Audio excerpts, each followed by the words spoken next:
bihi ahli sidqi wal wafa. Amma ba'du. Yang saya hormati para pejabat Pemda Tangsel, wabil khusus Bapak Camat, Bapak Lurah, Bapak RW dan Bapak RT beserta seluruh jajarannya. Tak lupa juga yang saya hormati para panitia dan juga seluruh jajaran pengurus DKM Masjid Zamrud Al-Amin yang mudah-mudahan senantiasa dirahmati dan diridhai Allah Subhanahu wa taala. Alhamdulillah, puji syukur kehadirat Allah pada pagi yang penuh berkah ini, walaupun setengah anget, setengah panas, tapi insya Allah dengan berkah maulid baginda Nabi Muhammad sallallahu alaihi wasallam, insya Allah hati dan pikiran kita adem. Amin. Dan insya Allah kita nanti di akhirat selamat dari panasnya api neraka. Amin. Kenapa? Karena berkahnya gembira merayakan maulid, kelahiran maulid Nabi Muhammad sallallahu alaihi wasallam. Karena ada sebuah riwayat, ibu-ibu pernah dengar gak? Ada sebuah riwayat, yaitu paman Nabi yang bernama siapa? Abu Lahab apa Abu Jahal? Masa nggak tahu paman Nabi Abu Bakar katanya? Abu Lahab. Abu Lahab ini paman Nabi yang paling terkenal membenci Nabi karena membawa dakwah Islam, karena membawa ajaran agama baru yaitu Islam. Dia sangat membenci Nabi dan kemana-mana selalu menghalangi dakwah Nabi gitu. Tapi ini kemudian karena Abu Lahab ini satu kali pernah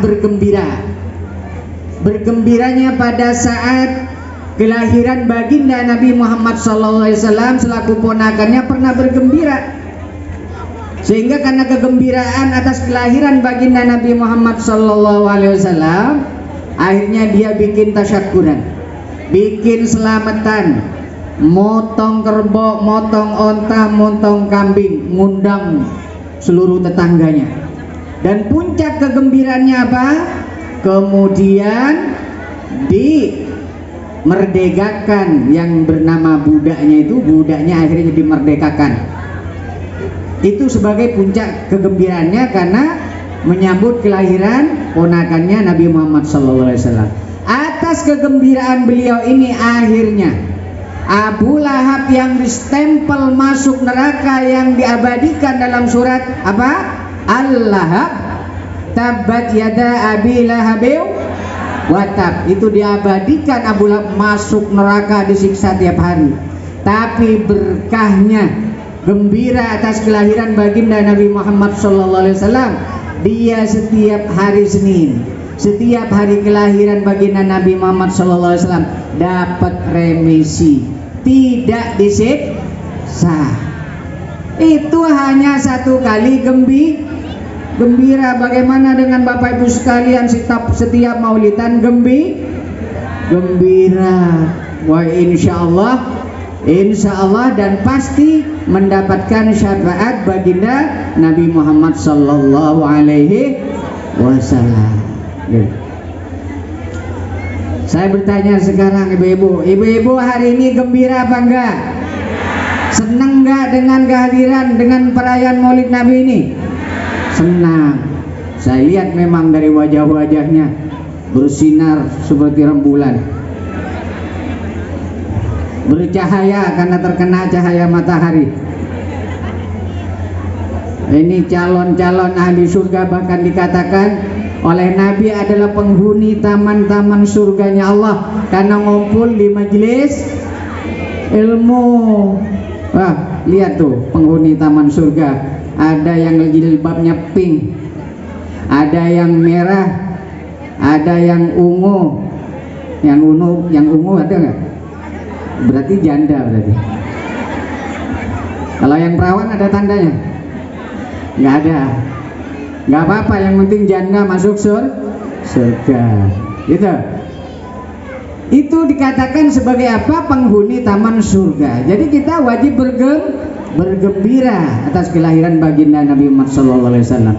Tadi dikutip oleh pembawa acara, qul bi fadlillahi wa bi rahmatihi fa bidzalika falyafrahu. Katakanlah Muhammad, dengan fadl Allah, rahmat Allah yang agung, fa bidzalika falyafrahu, maka hendaknya kalian bergembiralah, bersenang-senanglah. Itu. Nah, kemudian apa yang paling besar, anugerah yang paling besar kecuali kelahiran dan terutusnya baginda Nabi Muhammad sallallahu alaihi wasallam? Tidak ada yang lebih besar daripada kelahiran dan terutusnya baginda Nabi Muhammad sallallahu alaihi wasallam. Sehingga tidak salah kalau ada sebagian besar dari kaum muslimin di Indonesia meluapkan kegembiraannya dengan cara apa?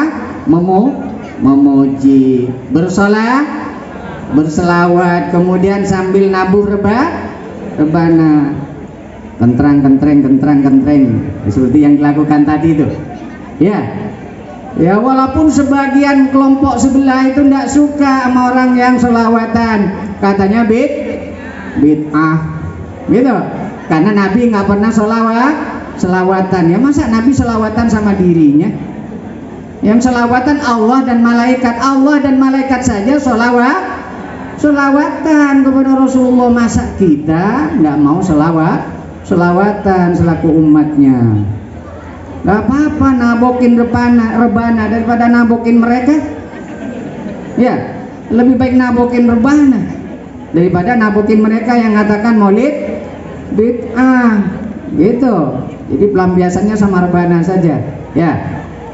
Jadi bergembira atas kelahiran baginda Nabi Muhammad SAW termasuk daripada syukur kita kepada Allah. Karena tanpa baginda Nabi Muhammad SAW, tanpa Islam, tanpa hidayah dari Allah, tanpa syafaat Rasulullah, kita semua tidak akan bisa masuk surga. Karena kita ini butuh syafaatnya baginda Rasulullah SAW. Bapak Ibu yang dirahmati Allah Subhanahu Wa Taala, sebenarnya jatah saya ini cuma 15 menit. Ini cuma gara-gara Ustadz Maulana lamban jadi saya ikut-ikutan. Rugi besar saya nih. Saya mending ceramah di tempat lain juga. Pahalanya banyak ya Bu? Iya betul. Mudah-mudahan ya Bu ya, dengan berkahnya hadir Maulid Nabi ini Allah, saya dapat syafaat baginda Nabi Muhammad SAW. Padahal Ustadz Maulana itu janjinya jangan lama-lama Ustadz, 15 menit saja. Gimana mau 15 menit? Ya, Anda aja belum datang. Ya, ntar ibu-ibu kabur. Tapi saya yakin orang yang cinta kepada Rasulullah, dia akan betah duduk di Maulid Nabi Muhammad SAW. Kenapa? Karena tanda cinta itu betah. Pernah mencintai seseorang, Bu? Waktu pacaran dulu, kira-kira kalau pacaran betah nggak duduk lama-lama?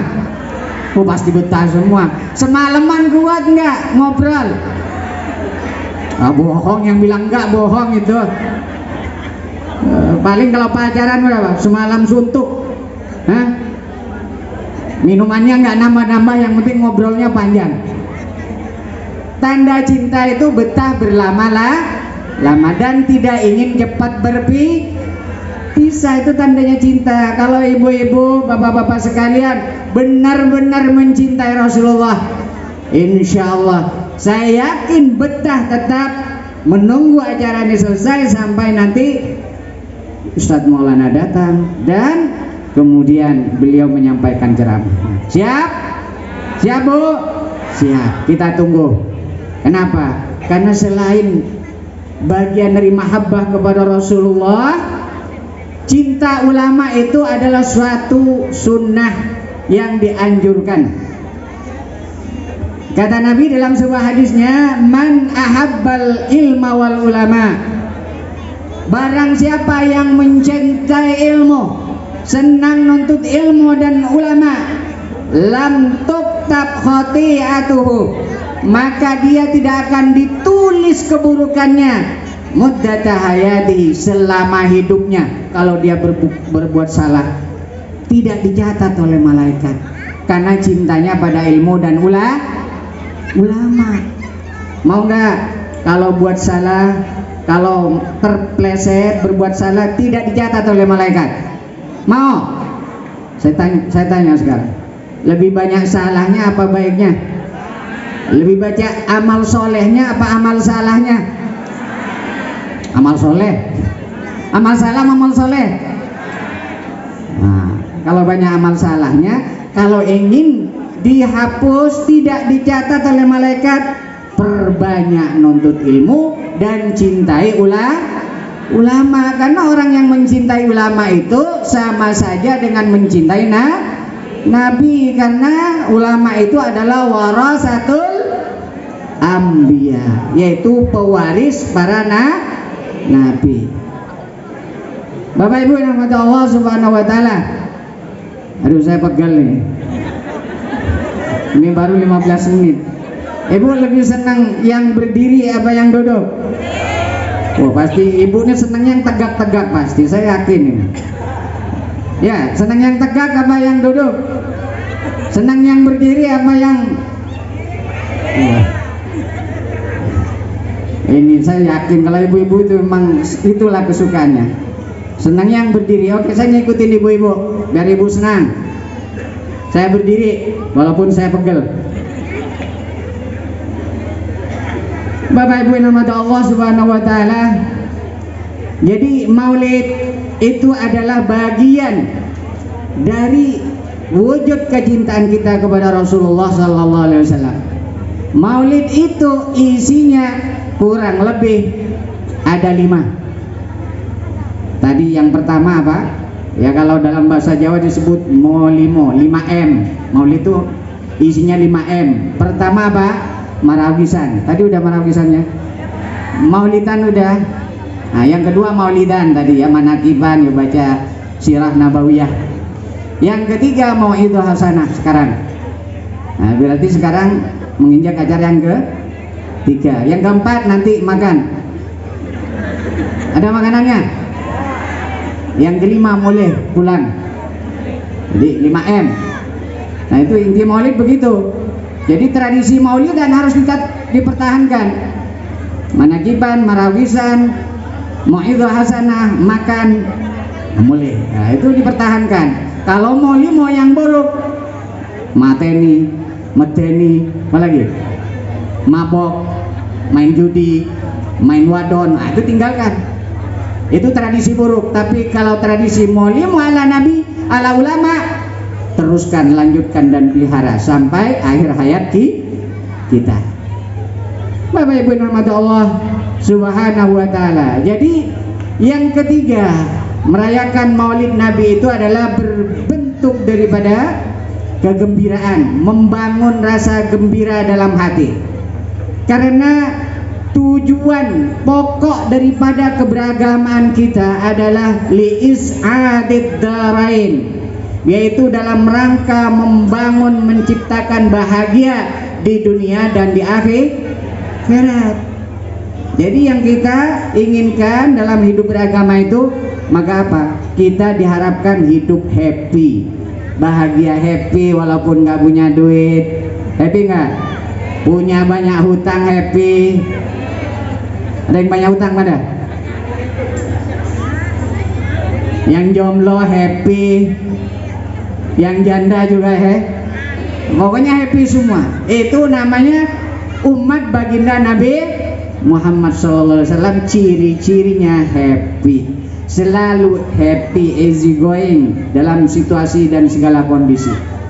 Itu tujuan agama. Kalau kita bisa menciptakan happy, itu berarti kita adalah umat sejati, mukmin sejati, siap menerima segala ketentuan qadar-qadarnya Allah yang ditetapkan di muka bumi.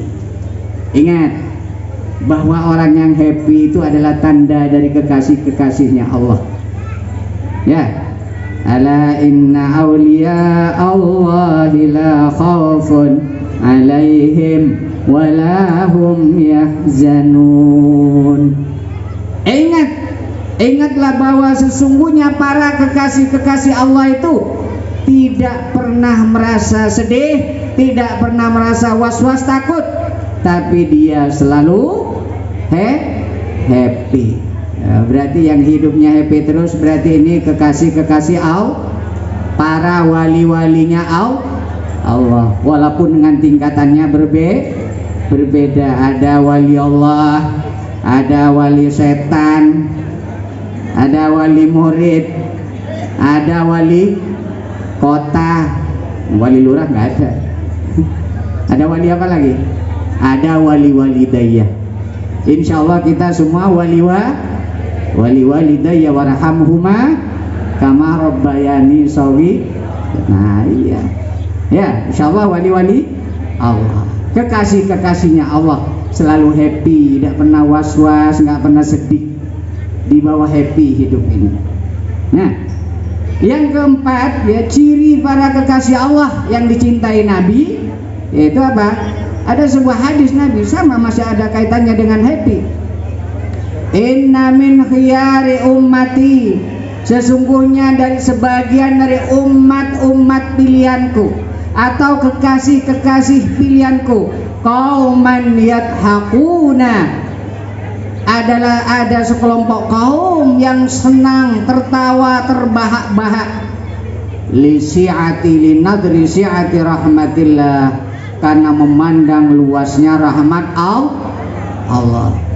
Jadi kalau ada sekelompok kaum majelis ilmu, majelis ibu-ibu kayak gini senang sampai tertawa terbahak-bahak karena senangnya melihat anugerah Allah, luasnya rahmat Allah, dirinya akan diampuni oleh Allah, dirinya akan dapat syafaat dari Rasulullah, sehingga dia senang tertawa terbahak-bahak. Itu bagian daripada umat pilih.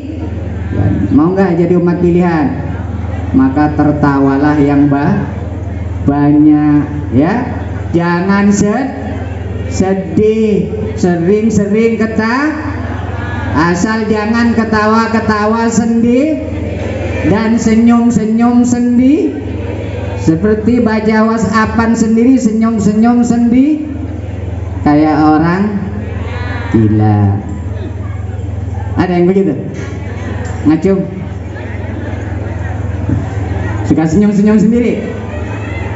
Itu bukan kekasih Allah, itu kekasih yang dilihat. Gitu ya. Jadi ada kelompok para kekasih Allah yang memang senang ketawa, tapi ketawanya bukan karena lucu, tapi ketawanya bukan karena nerima duit banyak, ketawanya karena senang memandang luasnya rahmat Allah. Tapi ada tabinya, ada yang kedua. Usumma yabakuna sirran, selain ketawa kelompok ini suka nangis sendirian, mewek sendirian. Kalau lagi sendirian mewek, nangis hatinya. Untuk apa nangisnya? Karena saking takutnya akan siksanya Allah. Pernah nangis sendirian? Bu, pernah nggak nangis sendirian? Kalau saat sendirian sering nangis nggak? Nangisnya karena apa dulu? Nangisnya karena nggak dikasih uang belanja. Betul katanya, jujur amat sih. Atau nangisnya karena suaminya nggak pulang-pulang, jadi Bang Toyib. Atau nangis karena banyak utang. Atau nangis karena anaknya, cucunya bandel. Nah itu berarti nangisnya bukan karena takut akan siksanya Allah, tapi nangis karena kalau itu nggak bakalan bisa menjadi apa kekasih Allah itu. Ya, kekasih Allah itu nangis karena takut mikirin dosa-dosanya, takut disiksa oleh Allah. Itu para kekasih Allah. Gitu ya. Jadi Itu bergembira saja itu bagian dari rasa syukur kita kepada Allah dan bagian dari cinta kita kepada Rasulullah. Satu, gembira. Yang kedua yang perlu kita amalkan selain bergembira dalam keseharian kita, kita harus menunjukkan bukti cinta kepada Rasulullah. Nah, saya tanya kira-kira ibu-ibu, kira-kira apa bukti cinta kita kepada Rasulullah? Apa? Tahu nggak tandanya cinta itu ada berapa? Nah, jangan hanya mengaku cinta tapi tanpa bukti. Jadi cinta itu perlu action, ya. Cinta itu butuh perilaku, butuh bukti, butuh action, ya. Nah, salah satu bukti cinta kita kepada Rasulullah adalah memperbanyak sholawat kepada Rasulullah. Karena begini kata para ulama, min alamatil mahabbah kasura dzikruhu. Tanda orang itu cinta banyak menyebut namanya. Nah, kira-kira kalau ibu-ibu dalam keseharian sering nyebut nama siapa? Suami, anak, atau siapa? Allah. Nggak yakin. Nggak yakin kalau di sana nyebut Allah terus. Hah? Paling nyebut Allah itu kali lagi kepepet, kejepit, betul? Kalau di banyak utang, lagi banyak utang gitu kan, suami ngambek gitu, baru tuh ngadep sama Allah. Kalau lagi senang jauh dari Allah, biasanya gitu. Jadi tanda mahabbah banyak menyebut namanya. Orang yang cinta kepada Allah banyak berzikir kepada Allah. Orang yang banyak mencintai Rasulullah harus banyak bersalawat kepada Rasulullah. Saya tanya, Bu, kalau sehari kira-kira salawat kepada Rasulullah berapa? Saya tanya, berapa? Sehari jujur. 1, 2, 3, 4, 10. Hah? Berapa kira-kira? Ayo. Ini kayaknya nggak berani jawab, berarti ini nggak pernah sholawatan. Jangan-jangan sholawatannya pas maulidan aja.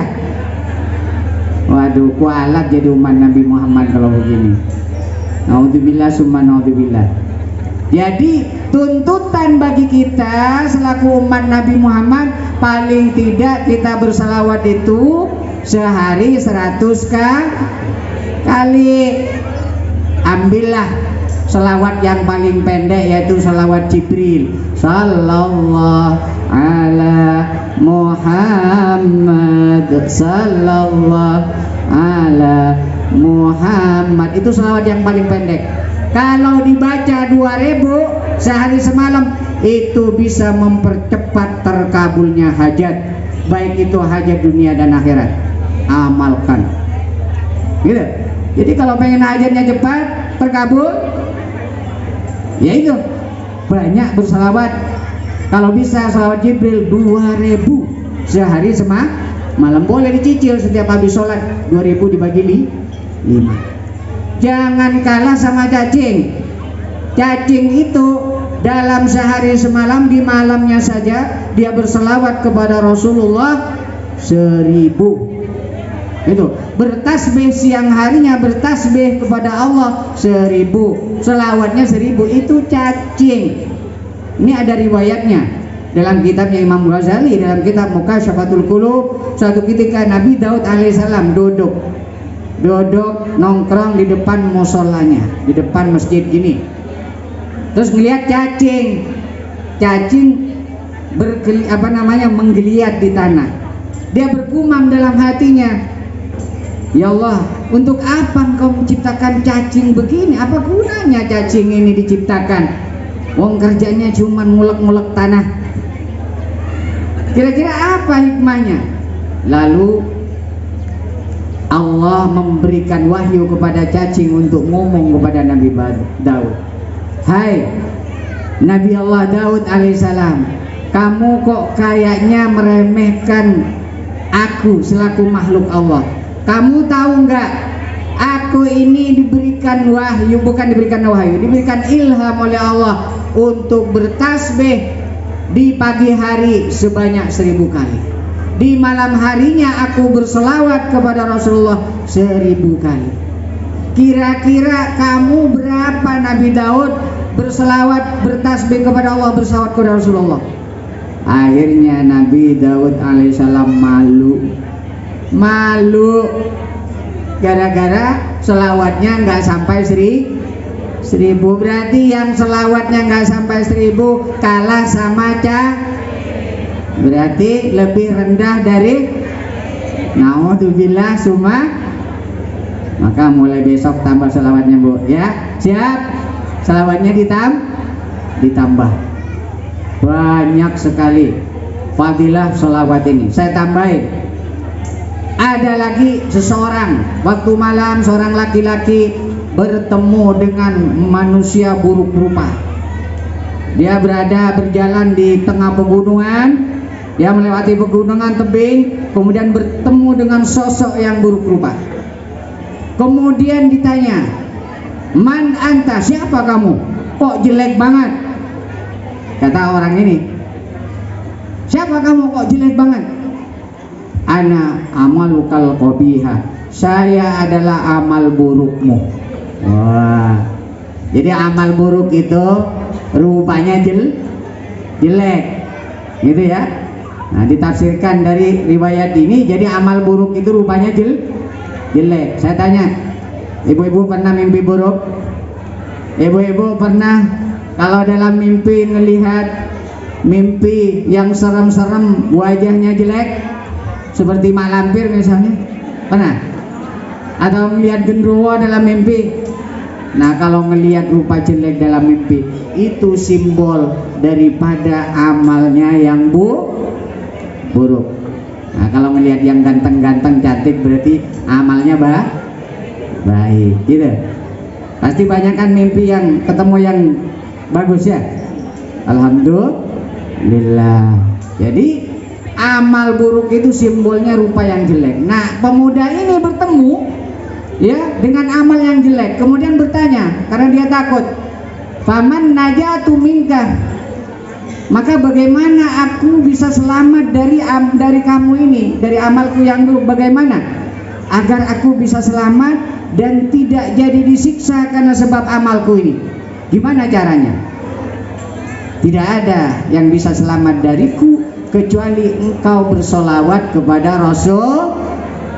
Jadi solawat Rasulullah itu Bu, fungsinya untuk menghapus atau menetralisir amal-amal yang buruk.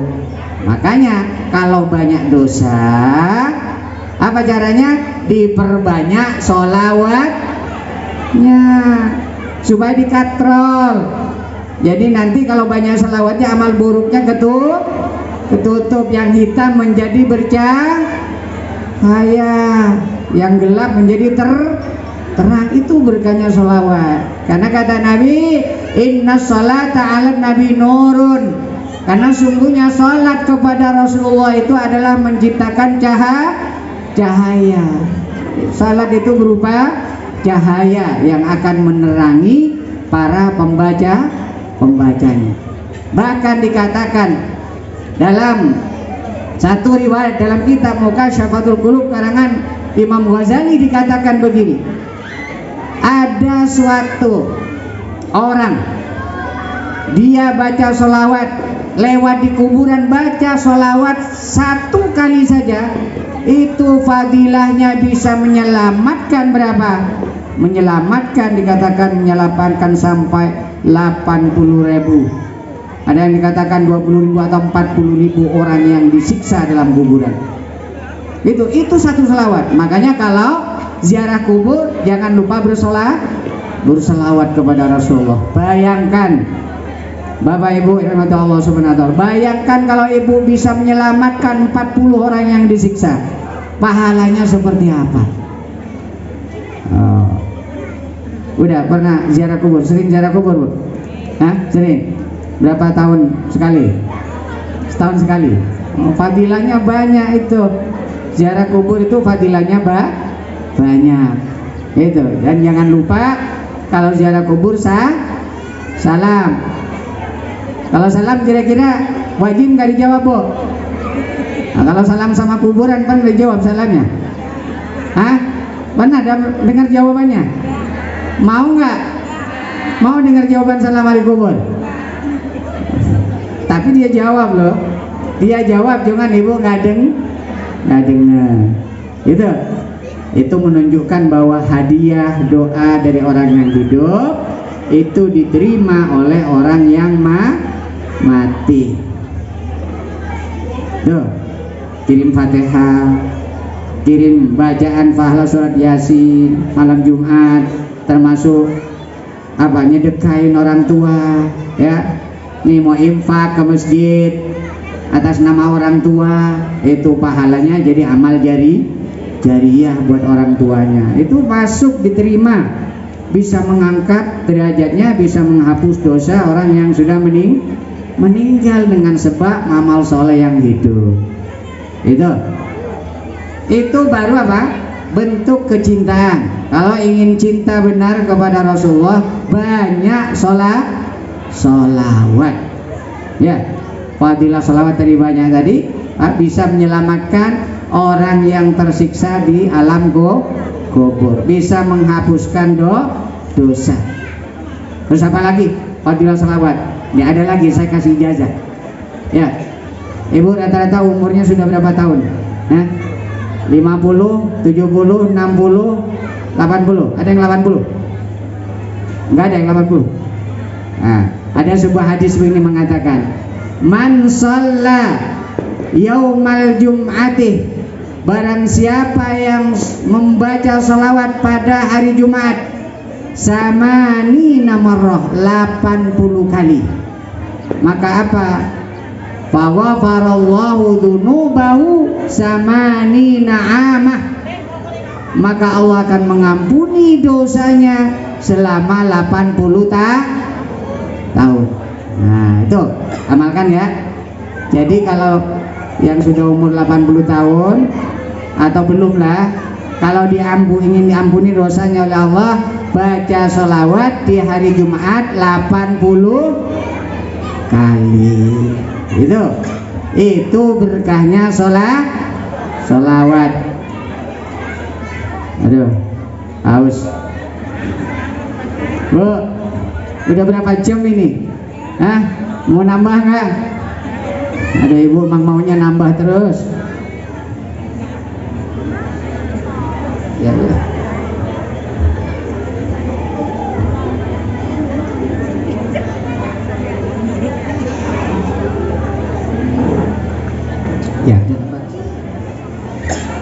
Ya.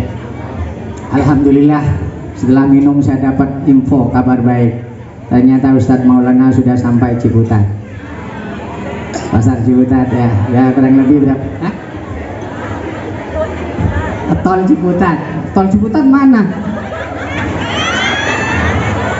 Emang ada tol Ciputat? Ayah wah.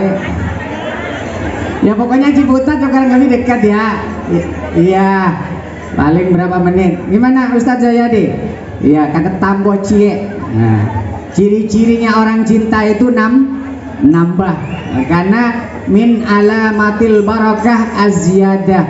Tanda keberkahan itu adalah senang nambah. Istrinya nambah. Bukan. Rizkinya nambah. Anaknya nambah.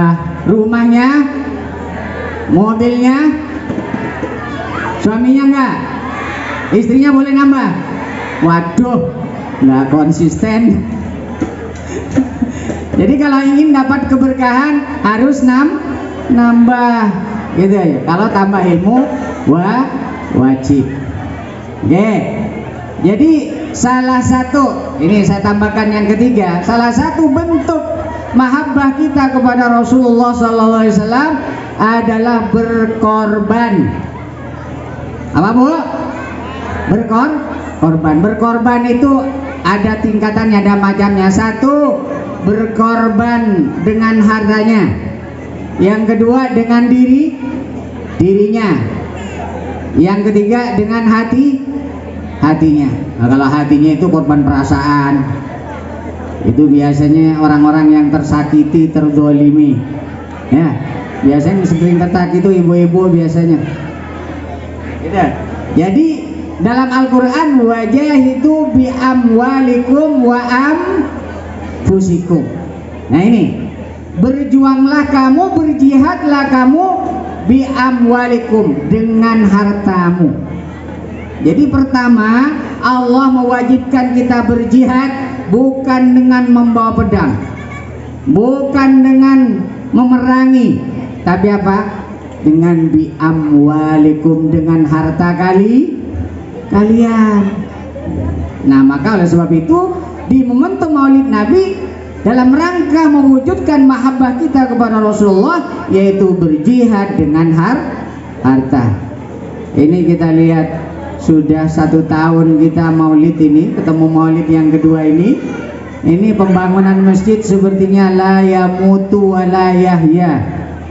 Ini tidak ada perkembangan, mati ora hidup ora, mati segan hidup pun tak mah.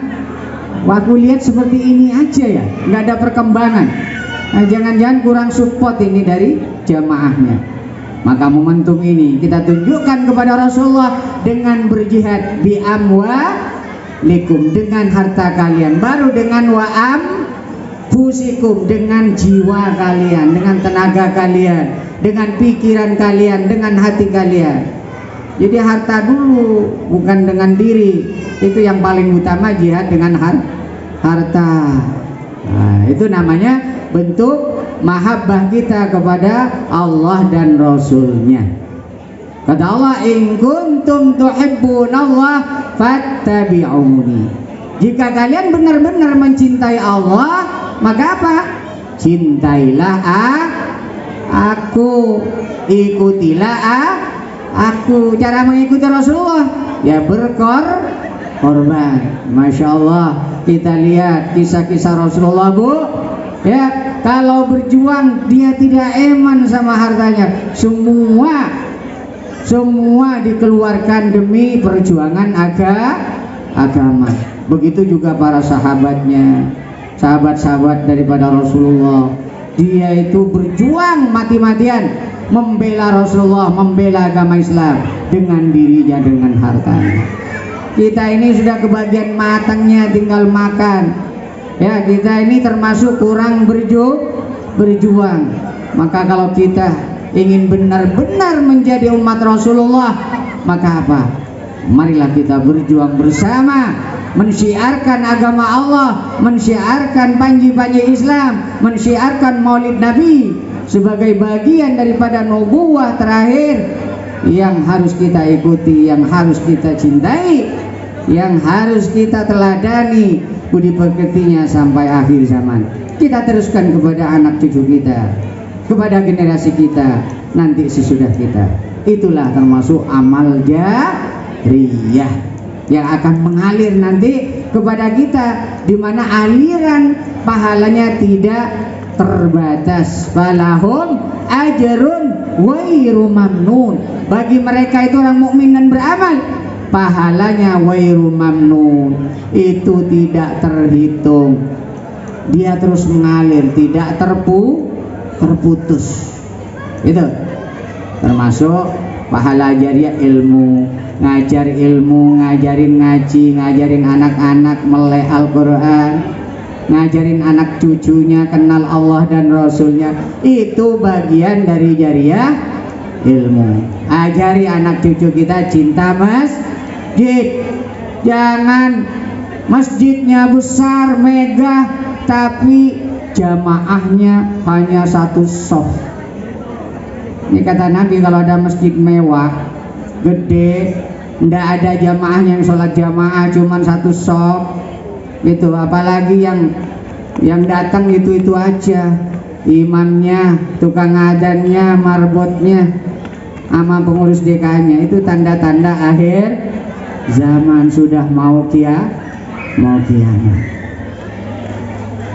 Itu bukan barangkali. Ya, udah sampai mana? Udah sampai mana? Tata Siadi? Oke, sambung. Oke, baik. Ini disambung dengan Marawis. Saya mohon maaf atas segala kekurangannya. Kalau itu ada kelebihan, itu datangnya dari Allah. Keadaan yang baik itu datangnya dari Allah. Kalau ada kesalahan, datangnya dari diri saya sendiri. Mohon maaf jika maafkan diri saya. Wallahul muwaffiq ila aqwamit thoriq wal afu minkum. Wassalamualaikum warahmatullahi taala wabarakatuh.